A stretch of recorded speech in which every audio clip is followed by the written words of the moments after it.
of you. Thank you for showing up. This is not a long talk because I have to rewrite everything last night due to some circumstance. I'm gonna talk about wireless hotspot security. This talk is kind of collection of my findings on previous research. For example, like in March this year, we have the Bill cybersecurity in Jakarta, and at least 4 speakers, including me, found like 4 different kind of attacks against the hotel hotspot. And yeah, one of it finally screwed up the billing system, and lucky at the time because the system integrator is a friend of mine, so I have a hard time to explain him like, hey, we have a hacking conference, and what do you expect if hackers get bored? So, well, finally he understands it. And after that event, I start doing, focused on the wireless and hotspot security. By definition, hotspot is a specific geographic location in which is an access point provides public wireless broadband services to mobile visitors, and hotspots are located at like heavily populated places like airports, convention centers, coffee shop, even hotels, and so on. Then the motivation that we can find many hotspots in neighborhood, probably because the increase in the needs of the people, because they all want, like, it's like a trend toward being always on, always active, get internet connection all the time, and delivering a very high-speed data, like for internet messaging, email, transferring something else, including porn, to a wireless subscriber. As a fact, more companies now planning to launch more hotspots all over the world. For example, in Jakarta, like 3 or 4 months ago, I had a meeting with one big ISP.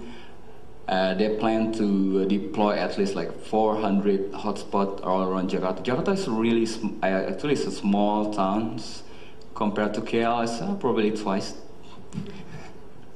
It's not small. And that's about it.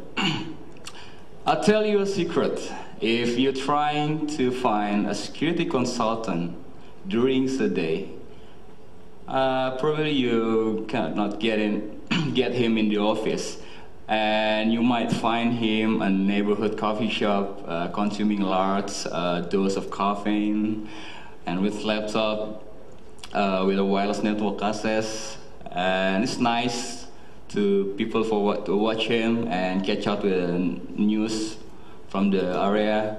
And some of it like doing review, technical articles, and doing some remote hacking sometimes. And enjoying the magic elixir thanks to wonderful Wi-Fi.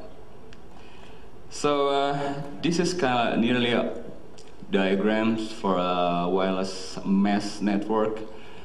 As you can see, there's a network operating center that controls every places, like broadband connection. Usually there's a modem, subscriber gateway, a small box, and there's lots of access points deployed. And currently, nearly all hotspot application is based on IE AO2.11 technologies, and this service is achieved as a short-range radio and selected building, or space connected with like connection terrestrial link like T1 or fiber optic. And this kind of setups you can find in hotel, and combined with the wired technology also, like in the room using VDSL, receptionist, and access point for wireless in the lobby especially. And they usually have like database server, firewall, or a portal server, and billing. And as comments, how to use hotspot. First of all, get an access. Well, I can talk about getting access later on. Then you have to visit the hotspot with a wireless device. It's okay. Like a laptop or PDA, and associate and get a network configuration. Open your web browser, then get redirected to a login page. Do something with authentication, then you get connected. To get an access, a bit tricky. Well, you can buy a prepaid card. I have a sample, I think. It's quite cheap. It's like this. It's prepaid. You can get it everywhere. Well, here it's in Indonesia. It's provided by one of a big telco company for around 2.5 bucks. You can get 1 hour airtime. Then you can get access by registering to like a big company that operate a hotspot all around the world, like Boingo, and you have to use a credit card or use now pay later, like in this hotel, and they will charge you with an incredible price. I don't know, it's like 60 ringgit, this hotel. And if the operator is a telco company, they usually you can send a text message or SMS to like 4-digit number and get a password for like 30 minutes or 60 minutes, and they will charge you like really like the same price like this prepaid. And social engineering, you can get an access by tricking someone else. Maybe some of you attend like Anthony's talks yesterday. It's really funny. So like how he managed to get username and password by just making phone call, or just wearing tie and try to Sorry. For wireless access in the hotel, the best way to get free internet is you just register. You say you accept to pay the 60 ringgit, and then after when you get the bill, when you check out, you say the internet was cut. I refuse to pay. Can I talk to the manager? Oh, that's a cool trick. Thanks. I will do that. Thanks. And I do it all the time. you can do hacking like sniffing and brute forcing. Let's get into super cool stuff, hacking the hotspot. Well, motivation is like, well, some of you, including me, like getting bored, staying in a hotel or in coffee shop after finishing your report, and I still have a half full glass of coffee. And let's do something else. Let's find out. Or you want to do something bad, like delivering spam or doing hacking, because if you're using public access, you put yourself like kind of untraceable, because it's kind of hard for authority to find someone doing something bad using public service. Or you don't have money, or just lazy to pay, but need internet connection, and will hack for bandwidth thingy. Some critical points I found on the hotspots is like this for point like network configuration, authentication method, third-party interface, and misunderstanding. I will explain later on. First of all is network configuration. IP address. If you are connected to a hotspot and get a public IP address, therefore you are vulnerable to internet attack. Well, the best you can do to prevent that is probably you set up personal firewall. And many hotspots nowadays using transparent SMTP feature, maybe. But the problem is we might questioning them. Is it real? They're not reading our stuff. And some of us know that some filtering software are vulnerable, so you can actually own that device or that engine, but just sending specific email and virtual LAN. Not all hotspots using VLAN means that you can see the other clients just using Nmap or just need ARP requests.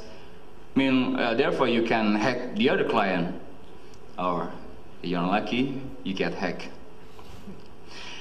The authentication method is related to web hacking kung fu. Some of you might attending a Shiratsa training or talk yesterday. Probably mentioned about SQL injection and cross-site scripting. I know it's kind of lame because this bug is already known for 2 or 3 years, and until today I still find many hotspots with this. You can actually attack with this kind of trick. And piggybacking, thanks to Jose Nazar yesterday, he reminds me about this term, and I made something cool demo first. SQL injection. Okay. This is something.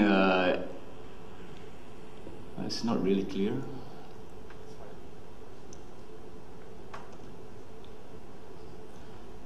Yeah, just to make sure that I didn't write stuff, just copy and paste, login, file, can remote administration access, and try to figure out how the configuration. Take a look at it.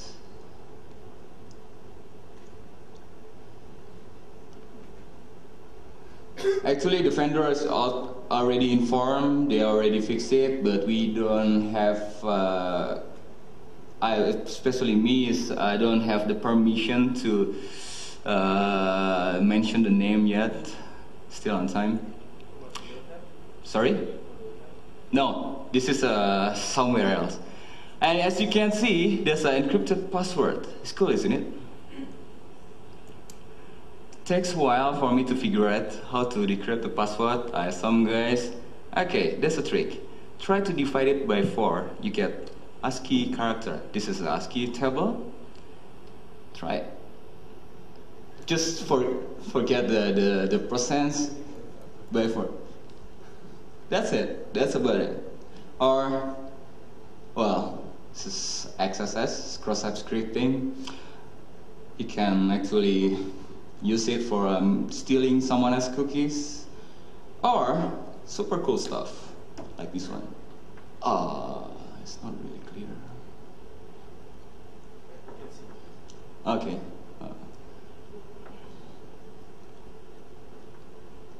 Right. As you can see, I have no more cantik for my MAC address. Try to figure out, got an IP address, try to ping. I should ping Google, not Yahoo. Especially this Marius here. No connection.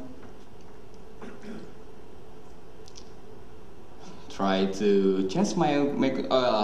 You can get someone else's MAC address with many different ways, like doing ARP, sniffing, whatever. Change it. It's pretty common, but it's well-known technique. For macOS 10, actually you have to patch the kernel extension for airport. It can be tricky. I can show you later on after this talk, maybe, how to change the MAC address in static way. Try to reassociate or unplug the cable if you're using UTP.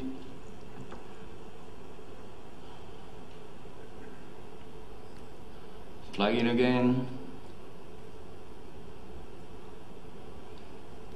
Well, actually, this morning I've tried to figure out how to rewrite all my stuff. Then I'm thinking about playing a video all in 45 minutes so I don't have splice. Just play the video and cool music, that's about it. Good connection, hooray. And next, third-party interfaces. You know, hotspot, the gateways usually integrated with another system. For example, payment management system. This is widely known as PMS, you commonly use in hotel, and ISP billing system. Well, actually, I do have unpublished advisory related to PMS to a specific brand, and the vendor already informed, already deployed the fix, but I still haven't get agreement to publish the information. Just a teaser, this PMS module is activated by default, but the problem lying is when it's not used, there is no way to disable PMS module. And an attacker can change the billing method to specific value, which is for PMS, and that's about it. You get in free internet connection because the system trusts already transfer the billing to another system, which is for hotels billing. And in Jakarta, many hotspots are provided by ISP, and you can use the same account as for a dial-ups or mail. As in this case, there are plenty of ways to capture the dial-up account, and you can use like wireless sniffing or wall driving. Talking about wall driving, I do have a cool video for you to show on, and it's a bit long, and it's cool music. We did it, me, Anthony Zborowski, and another guy, Marek Bieloglovi. We did a wireless security survey about last year? Yeah. No sound.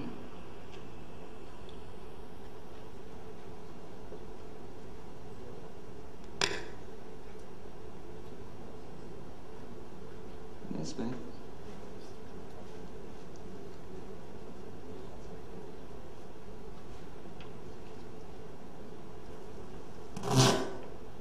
That's bad. Okay, let's rerun it. Hold on.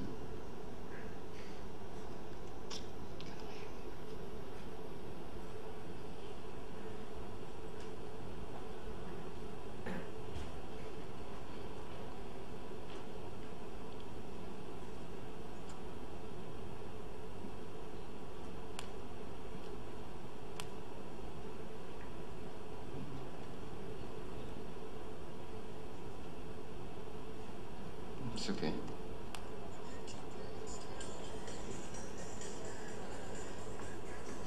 I'm a big fan of Nine Inch Nails, so I use Nine Inch Nails as soundtrack. Here we are using Kismet, open source program to do wireless scanning, and sometimes we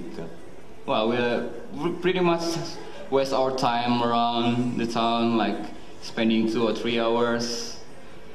If we get bored in the office or we cannot sleep at night, it was taking around almost midnight. Lots of networks. I think last year we found like at least 4,000 access points in Jakarta. Quite a lot.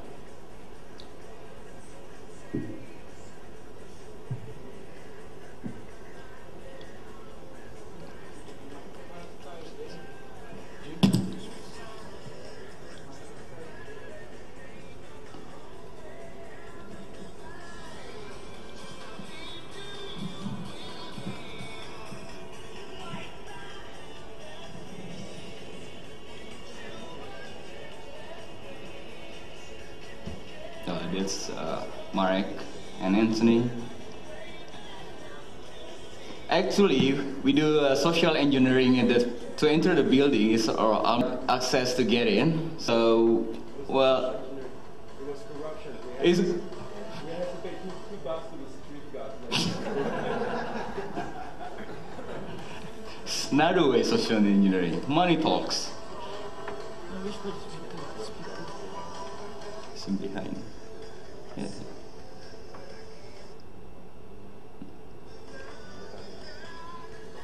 It's okay.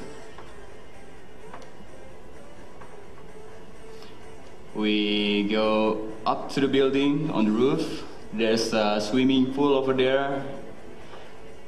Well, we capture many stuff, not only ISP accounts or other one. We also capture ATM transaction. I don't know. I don't have it. ATM transaction, credit card transfer, as the packet dump.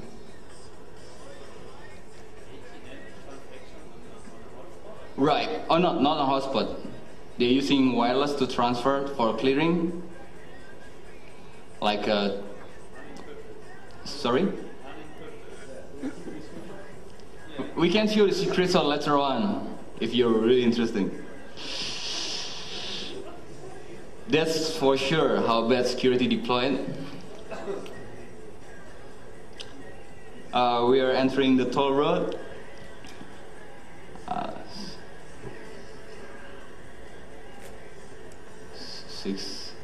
I think at that night we reached until 666 networks. It's a cool number, 666. Yeah, that's bad. Otherwise we capture more than that. There's no point.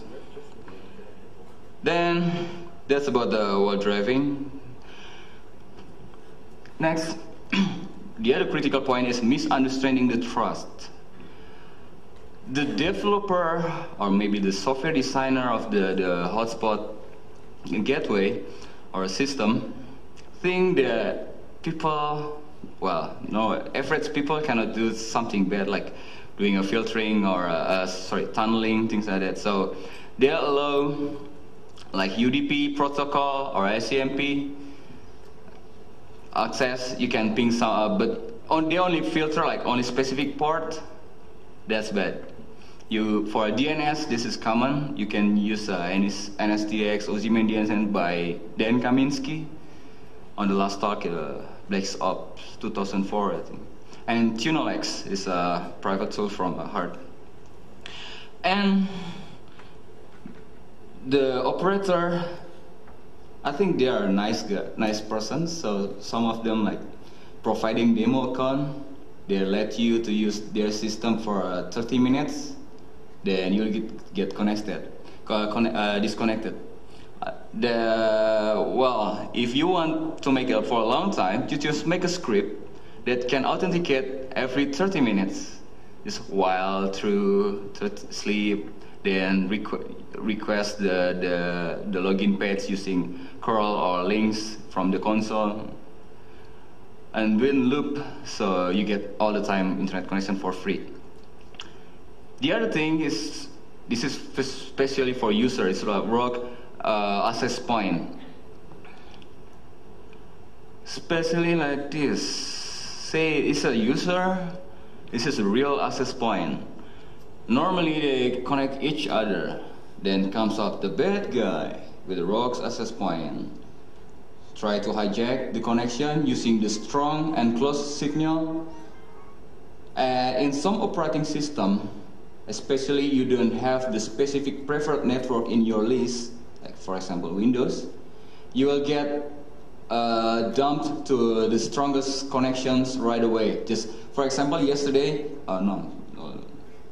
in Tuesday or Monday, we delivered training of while driving over there, and we had problem to associate because, well, I'm not never use wireless in Windows, so I don't know how to figure out. But until then, we just realized that Windows doing try to associate with the strongest and the closed signal. I don't know, is it enabled by default or not? Hopefully not. Transparently forward the connection to the real access point means that you have two Ethernet card, two wireless NIC, and well, user never know about it. Once you're in the middle, you can capture a sniff, then manipulate the traffic for a backside. But if you do internet banking, hopefully, well, we are like internet banking, mostly done over SSL or TLS.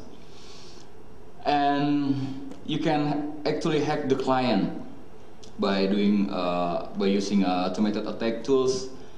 Then you can set up a fishnet. Fishnet, this term is firstly introduced by K2 in CanSec Quest 2003 or 4. where you actually can control the clients in the fishbowl environment.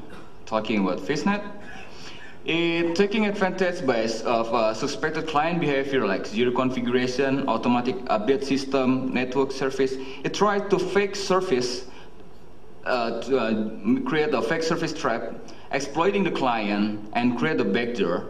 Then deassociate the client, let it go, and connect back through the real internet connection, which is really bad if the computer, which is the victim, is used in a big company or like bank, ATM, things like that. Then case study about product, and I cannot disclose the name, just put an initial. You can find out internet, not many, but you can find out. You can actually build the internet access to someone's room. It's widely used in hotel. I give you a hint. And you can actually get a list of guests from the internet if you know the gateway address. That's using specific URL. MA stands for MAC address, RN is room number. And it really depends on MAC address, so you can easily do piggybacking. Just wait until someone associate, get his MAC address, and you try to associate with it using a similar MAC address, and the device doesn't know the difference. I do have some video, but unfortunately I cannot play it because of some stuff really hardcore. Sorry, cannot. I don't want to be next Michelin. So this product is widely used in a 5-star hotel in Southeast Asia and Middle East, like in Kuala Lumpur, Singapore, Jakarta. You can find it easily. Product I. You can easily bypass logging by changing the billing method argument equal to 1, which is used by PMS, and only filter the port 80, which you can do SSH outside and set up a tunnel. And the administration page is vulnerable to SQL injection, which is really, really bad. Their products quite known. You can do SQL injection in the login page. You can manipulate the cookies. And no fill-in, which is you can actually hack someone else. That's fun. I mean, capture the flag contest in the real world, like getting someone's porn or private stuff. That's capture the flag. So for those people operating public hotspot looking for defense strategies, I suggest some like try to be aware of what kind of access point are running in your local environment. That might help. Then customer education could be key. Being upfront with the wireless user and telling them what to be done on the telling them what kind of things that they should do. And SSL only works if people make sure to check the little lock on the browser. I think the browser people should make the little lock logo a bit bigger, probably upside or bigger. This is secure. Oh yeah, I have to talk with the IE guy. And one-time authentication mechanism is a good idea, like how gas station give you a one-time PIN for car waste when you pay an extra buck on the pump. And I think McDonald's do a similar thing. Are they already deployed on the US? No? Okay, I heard a rumor about it. Then doing a regular security assessment, especially hiring consultant to do a security checkup and make sure that your product is secure enough against the current threat. You can contact me later on. And maybe it's not a good idea is do not charge for hotspot access. I mean, try to reduce the risk of a ROX AP or like stupid things. bypassing the hotspot authentication, by removing the grid modifications to deploy them, like earning money a lot. Whatever you do, do not tie them. Username was like password in clear text, use SSL, things like that. So basically giving a hotspot access away for free and sticking your full customer with the bill, make us a part as a value-added service. So that's about it. Since nothing fancy compared to the other talks, especially the techniques presented here is not new. But by this talk, I really want to deliver a moral message that this nowadays wireless technology are currently widely used and vulnerable to many different kind of attacks. So that's about it. Is there any questions? Yes, Anthony? You shouldn't ask question. Well, it's not really a question. Okay. It's just a bit of comment, because I told a lot of people, especially the one that were in our class, that they should attend Jim's talk because it will be funny. And so I just wanted to make a comment, because Jim probably cannot tell, but me, I didn't promise anyone not to tell. So actually, what he wanted to show is how you can bypass most of the security in most hotels, including this one. That was the hotel that he wanted to mention. And it was really funny because we wanted to, I don't know if Grok is in the room, but we were supposed to give him 60 ringgit because I think for the first night we were here, it was charged 3 times for the internet. And then we realized that we didn't have to charge him 3 times for the internet because we just charged 1 time, and any number of people could use it. They just had to use the same MAC address. So I think Jim went to him and checked something on his laptop. And no, but one of the things that really bothered me was that not only you could get free internet, but also you can get the whole list. In 5 minutes, you get the whole list of all the guests and their room numbers. And as you've seen yesterday, once you have the room number and the name of someone, you can get a new key really easily. And I think that it's a bit of a problem. You see all those wireless technology, and they're not really. Actually, in the new ISO 17799 standard, they say you have to be careful, you have to secure wireless network. But later on, they say, but you have to be careful because wireless security mechanisms are immature. And today is a bit of a problem. We try to build a wireless network and everything. I use wireless every day, but it's not really for consumer use. And we have to think if it doesn't introduce new risk. And I think that it's not acceptable that, for example, most hotels will disclose privacy information about a guest, and we should do something about it instead of trying to impeach a speaker to disclose information about it. Anyway, that's just a comment.